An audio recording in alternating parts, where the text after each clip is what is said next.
je viens d'avoir une épiphanie un petit peu ouf, qui me fait traverser des émotions assez flippantes. Je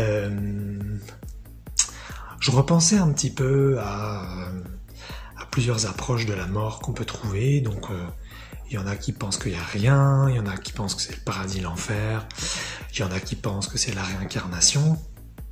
Moi, je suis plutôt branché voyage interdimensionnel libre. Mais voilà, je suis sûr qu'on peut trouver encore plein d'approches. Et je pensais aussi à ça parce que souvent sur ce sujet, je trouve qu'il y a, comme plein d'autres sujets d'ailleurs, mais sur ce sujet spécifiquement, je trouve qu'il y a beaucoup de ce que je pourrais appeler moi de viol dimensionnel, hein. C'est-à-dire qu'on interdit aux autres d'être ce qu'ils sont et on leur impose une vision. Et exemple, donc, quelqu'un qui dit si de l'autre côté il y a ça ou ça, et quelqu'un qui lui dit non il y a rien, et qui essaye finalement un petit peu de lui imposer. Il y a aussi d'autres personnes qui pensent que la réincarnation est obligatoire et qui vont chercher à imposer ça donc à leur entourage. Et en fin de compte, il y a souvent une vision, de mon point de vue en tout cas, de dictature, qui est que voilà comment ça et pas autrement. Alors quand on s'intéresse aux expériences de mort imminente, effectivement on peut apprendre plein de choses sur l'au-delà, et puis moi je m'y suis pas en plus intéressé depuis longtemps, donc j'imagine que ça a dû beaucoup se développer depuis, et qu'il y a énormément donc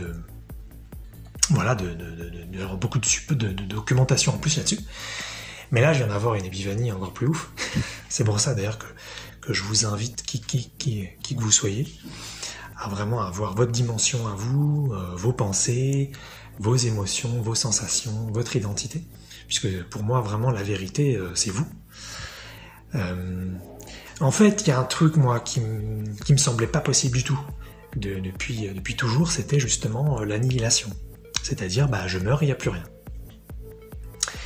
Et je me disais, non, parce que j'ai étudié suffisamment le sujet, et que voilà, les expériences de mort imminente, même sur la réincarnation, on peut découvrir plein de choses, et puis on peut étudier aussi qu'il y en a qui n'ont qu'une seule vie, et qui derrière expérimentent plein de choses dans d'autres dimensions, donc on va trouver finalement plein de documentation là-dessus.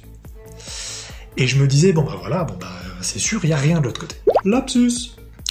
Et là, je viens de penser à un truc de dingue. Oh là là là là là là là là. C'est non pas que j'ai un doute, parce que là-dessus, j'ai pas de doute depuis méga longtemps, maintenant.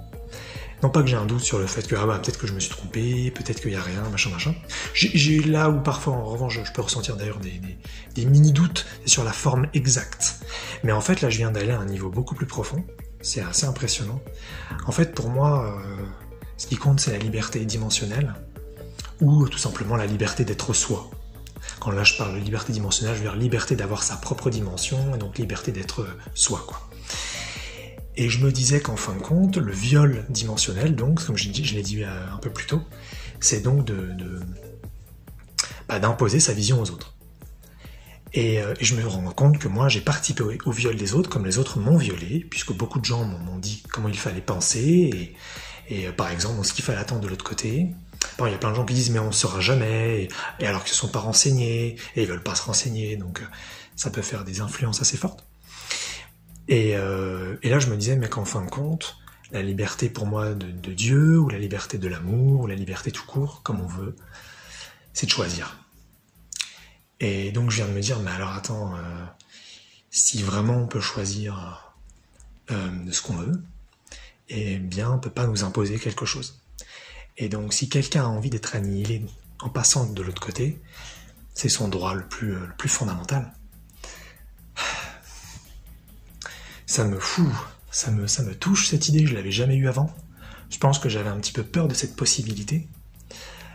Non pas donc que je doute et que je me dis que ça se trouve il y aura rien, mais qu'au contraire je me dis que si on va dans une liberté profonde, il faut que les êtres puissent choisir. Ceux qui veulent qu'il y ait rien, ils ont rien. Ceux qui veulent qu'il y ait le paradis et l'enfer, bah c'est le paradis et l'enfer. Ceux qui veulent que là il y a la réincarnation, c'est la réincarnation. Et ceux qui veulent que y ait un voyage interdimensionnel libre comme moi, et ben ils ont ça. Et puis ceux qui veulent autre chose, et ben ils ont autre chose. En revanche, ce qu'on pourrait imaginer d'intelligent, c'est qu'il y ait proposition avant. C'est-à-dire que déjà on peut évaluer la lucidité de l'être qui passe de l'autre côté, et puis avant de lui permettre donc, de vivre son choix, c'est de lui dire que c'est tout à fait possible, envisageable, mais qu'il existe d'autres possibilités s'il le souhaite. Ça me semble sain et ça me semble intelligent. Hein, voilà, de pouvoir proposer effectivement une liberté d'option pas à la personne, puisque là, le mot personne, il se référence quand même plutôt au monde physique, mais à l'être, à l'entité qui est de l'autre côté. Mais en revanche, une fois que les propositions sont faites, si la personne choisit l'annihilation,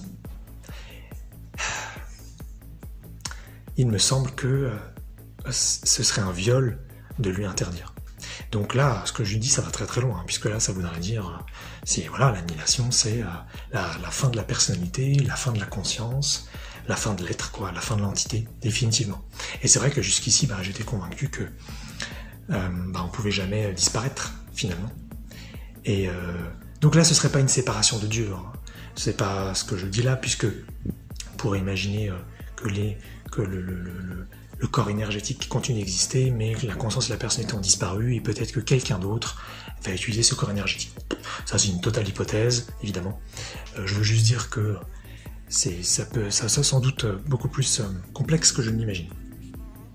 Mais voilà, ce qui m'a vraiment traversé, c'est le choix, en fin de compte. Plus je me retrouve, plus je découvre ma dimension intérieure, plus moi je me rapproche d'une liberté qui est mienne, et donc j'ai besoin de choix importants et d'options importantes. Et même si moi, a priori, l'annihilation de l'autre côté, c'est pas ce que je veux, ça me semble important d'avoir le choix. Ça me semble important de pouvoir avoir cette option, cette possibilité, et ça me rend fou, ça me rend vachement triste. C'est fort. Et c'est un truc que j'avais jamais pensé. Je me rends compte que j'ai violé pas mal de gens, en fin de compte, sans le vouloir, comme eux m'ont violé sans le vouloir, puisque, même si je respecte beaucoup le point de vue des autres, quand il y a beaucoup de gens que j'ai croisés qui pensaient qu'il n'y avait rien de l'autre côté, et que même il y en avait qui veulent qu'il n'y ait rien de l'autre côté, eh bien, moi j'avais mes petites pensées dans mon coin, même si parfois même si la plupart du temps je leur disais pas, que si, il y a quelque chose, mais bon, tu t'en rendras compte quand tu seras de l'autre côté. Et c'est vrai que c'est une forme de viol, ça aussi, finalement, de viol dimensionnel, où on nie le droit à l'autre d'être ce qu'il est, on lui nie sa liberté, et on lui impose une dimension, une vision des choses. Et donc finalement, ça me permet de ressentir une liberté beaucoup plus grande, beaucoup plus vraie, et beaucoup plus amour, en fin de compte. Parce que pour moi, l'amour, ça permet, ça libère, ça autorise. Et en même temps, ça te propose des options, pour pas que ce soit idiot et que ça donne tout, forcément sans discuter d'autres possibilités avant. Mais voilà, donc l'épiphanie que j'ai eue là, c'était que dans le ressenti, puisque bien sûr, là tout de suite je peux pas vérifier ce que je raconte, évidemment, mais dans le ressenti, c'est que si on est aimé, si on est libre, on doit avoir le choix. Et donc si on choisit d'être annihilé, si on choisit qu'il n'y ait rien de l'autre côté, on doit pouvoir avoir ce droit-là.